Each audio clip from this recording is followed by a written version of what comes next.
बोलो जयकारा बोल मेरे श्री गुरु महाराज की जय। श्री परमहंस दयाल जी महाराज की जय। प्रेमियों, आज का जो हमारा प्रसंग है दादा गुरुदेव जी के आशीर्वाद से आपको बताया जा रहा है। बहुत सारे प्रेमी हैं, बहुत सारे लोग हैं। क्या होता है कि कई बार हम श्री आरती कर रहे होते हैं, जोत बुझ जाती है, कई बार स्वरूप गिर जाता है, कई बार कुछ ना कुछ ऐसा हो जाता है कि जिससे हमारे मन के अंदर ये संशय भ्रम पैदा हो जाता है कि ये अपशगुन हो रहा है ना। आज किसी भगत जी के साथ ऐसा हुआ है कि वो श्री आरती कर रहे थे, तो उन्होंने बताया कि आरती वाली जो थाली थी वो उनके ऊपर पलट गई सारी की सारी।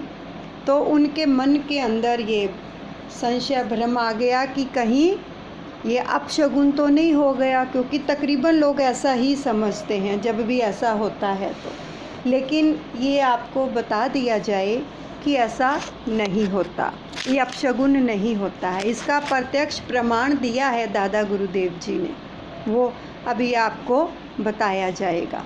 सबसे पहली बात तो ये है, जहाँ पर प्रभु विराजमान होते हैं ना, तो वहाँ पर तो कभी अमंगल हो ही नहीं सकता है।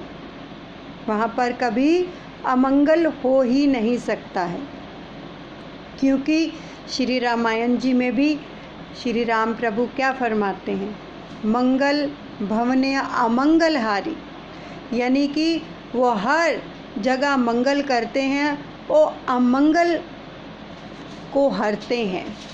अमंगल को हरने वाले, मंगल करने वाले।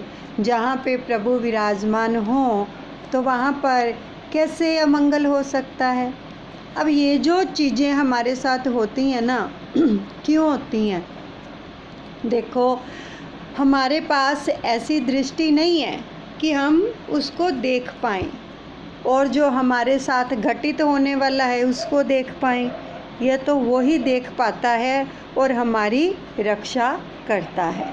और ये भगवान के वचन हैं, जो भी साधक, जो भी प्रेमी उसको आठों याम भजते हैं, उसका सिमरन करते हैं, उसका ध्यान करते हैं, तो वो हर पल हर घड़ी उनकी रक्षा करते हैं, उनकी चौकीदारी करते हैं।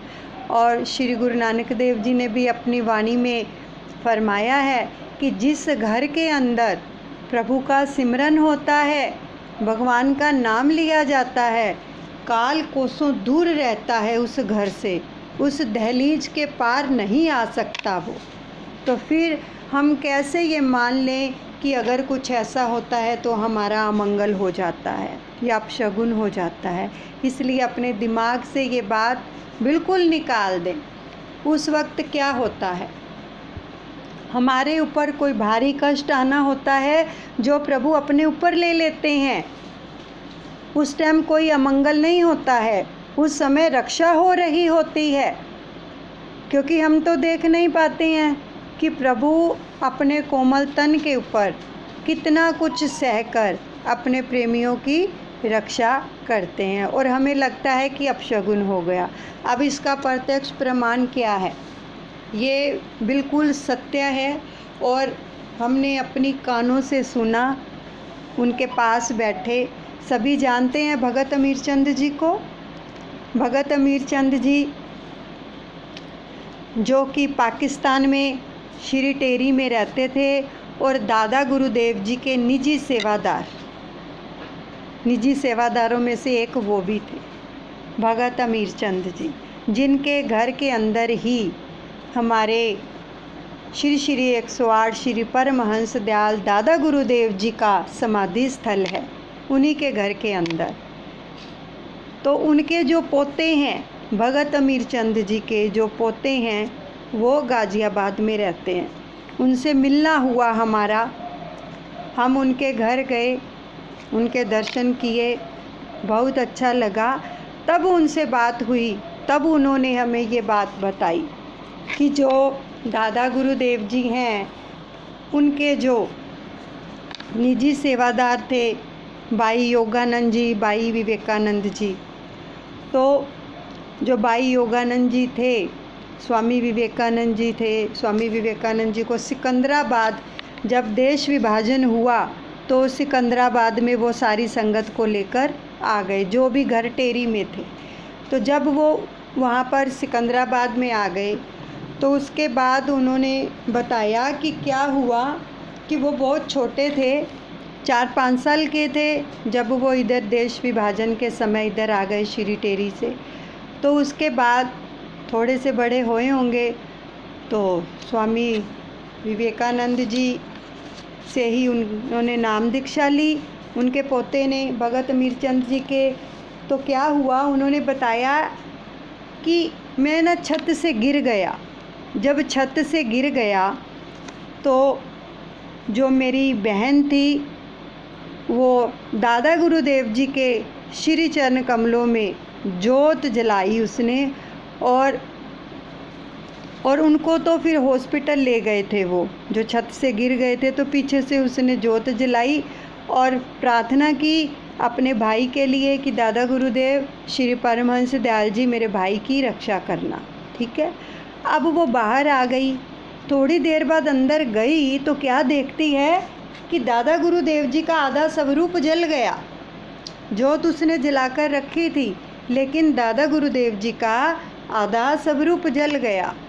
तो वो ये देखकर बहुत ज़्यादा अपने दिल में महसूस करने लगी, रोने लगी कि ये तो अपशगुन हो गया, अब पता नहीं मेरा भाई जो है बचेगा या नहीं बचेगा।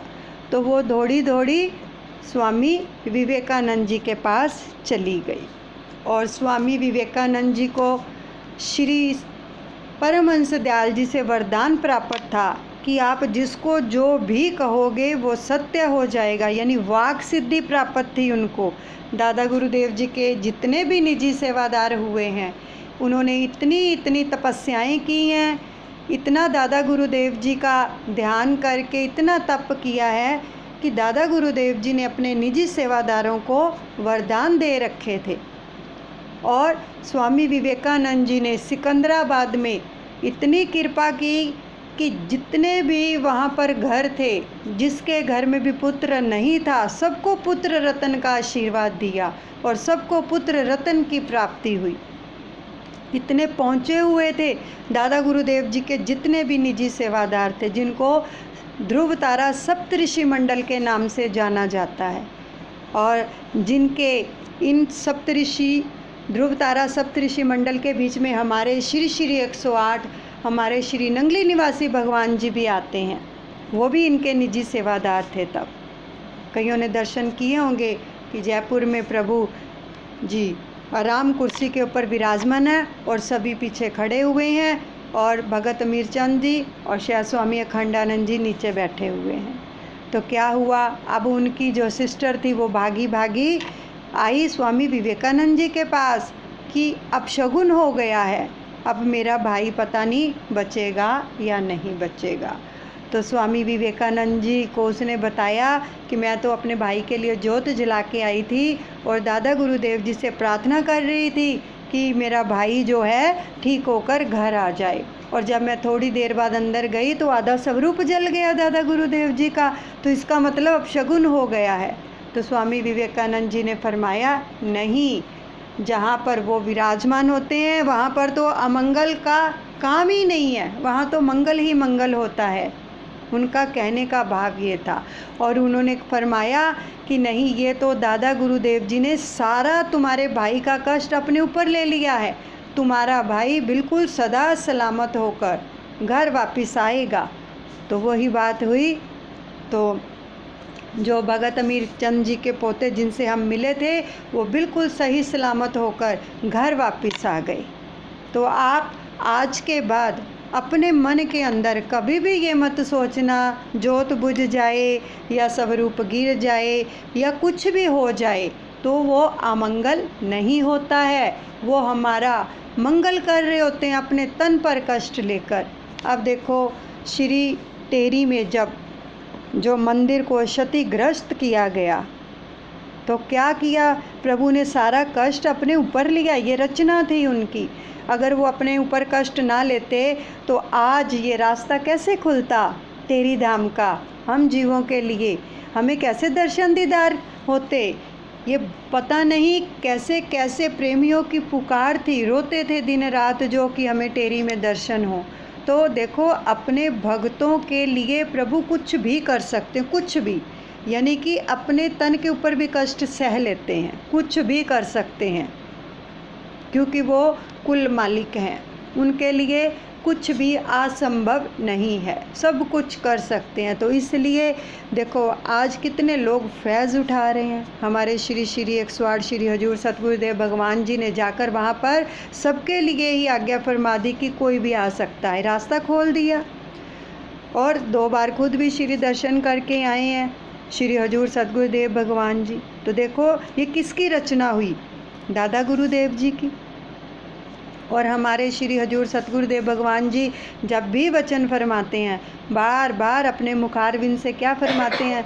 सुना कभी वचनों को ध्यान से कि ये तो सारी रचना श्री परमहंस दयाल जी की है, हम उन्हीं के हुक्म में चलते हैं। तो ये कितनी कृपा है। तो इसलिए प्रेमियों, कुछ भी हो जाए, अपने मन के अंदर कभी भी संशय भरम मत लाना, बल्कि खुश होना, क्योंकि वो चीज़ें हम देख नहीं पाते हैं। जो चीज़ें हमें सिर्फ ये नुकसान होता दिखता है, लेकिन नुकसान के पीछे कितना लाभ है ये नहीं देख पाते। हमारी आंखें जो हैं ये देखने के काबिल नहीं हैं, अभी बनी नहीं है। अगर बनी होंगी तो हमें पता चलेगा कि हमारा नुकसान नहीं हो रहा, प्रभु तो हमारा मंगल कर रहे हैं। अब जिन भगत जी के ऊपर जो जोत वाली थाली गिरी, तो उनका कितना नुकसान होने से बचाया दादा गुरुदेव ने, ये भी उनको पता चल जाएगा। लेकिन इसको अपशगुन मत समझे, वो तो पता नहीं क्या क्या करके अपने भक्तों के कार्य करते हैं। तो इसलिए प्रेमियों, सदा अपने मुर्शिद पर, अपने सतगुरु पर इतना विश्वास रखें कि आप, प्रभु आपके होते हुए तो हमारा मंगल हो ही नहीं सकता, कोई कर ही नहीं सकता। तभी तो प्रभु फरमाते हैं, मैं पास हूँ तेरे, तू क्यों घबराता है? मैं साथ हूँ तेरे, तू क्यों घबराता है? मैं पास हूँ तेरे, तू क्यों घबराता है? अंग संग हूँ तेरे, तू क्यों घबराता है? तो इसलिए इसको कृपा समझा करो। जब भी कभी ऐसा हो जाए तो समझो उसकी कृपा बरस रही है, वो हमारे पास है, पास रहकर हमारी रक्षा कर रहे हैं। तो ये आज सबका संशय भरम दूर कर दिया हमारे दादा गुरुदेव ने कि जब भी कुछ ऐसा होता है तो हमारा मंगल हो रहा होता है। और जब वो ऐसा होता है तो वो अपनी उपस्थिति का हमें आभास दिलाता है कि मैं यहाँ पे हूँ, तेरी रक्षा कर रहा हूँ। हम उसको देख नहीं पाते ना, केवल इतना देखते हैं कि ये हो गया, ये नुकसान हो गया, लेकिन उसको नहीं देख पाते कि वो वहाँ पर उपस्थित होता है। ये जो कुछ भी होता है ना, ये उसकी उपस्थिति का एक इशारा होता है हमें कि मैं यहाँ पे हूँ, ये उसकी उपस्थिति है। आज उस भगत जी को भी दिखाया उन्होंने कि मैं यहाँ पर आपके घर में विराजमान हूँ। ये उन्होंने उनको अपनी उपस्थिति का एक इशारा दिया, अनुभव कराया कि मैं हूँ यहाँ पर, देखो। इसलिए तो कोई नुकसान नहीं होने दूंगा, इसलिए अमंगल नहीं होने दूंगा, मंगल ही मंगल होऊंगा। तो इसलिए वो मंगल ही करते हैं। ऐसे सतगुरु देव पर हमें बलिहार जाना चाहिए, जो हर पल, हर घड़ी, हर क्षण अपने भक्तों की रक्षा करते हैं, चौकीदारी करते हैं। सभी ने कितनी कितनी लीलाएं सुनी है पंचम पातशाह सतगुरुदेव भगवान जी की भी, कि जिन्होंने अपने तन के ऊपर, कोमल तन के ऊपर कष्ट सह के कितने कितने प्रेमियों की रक्षा की है। और बाद में पता चलता है कि हाँ, प्रभु तो रक्षा करने आए थे, ऐसा हो गया। तो इसलिए प्रेमियों, मंगल ही करते हैं दादा गुरुदेव। सभी बड़े प्रेम से, श्रद्धा से उनका नाम जपते रहें। और उनके श्री चरण कमलों का आश्रय लेकर आगे बढ़ते रहें। बोलो जयकारा बोल मेरे श्री गुरु महाराज की जय। दयालु श्री परमहंस दयाल जी महाराज की जय।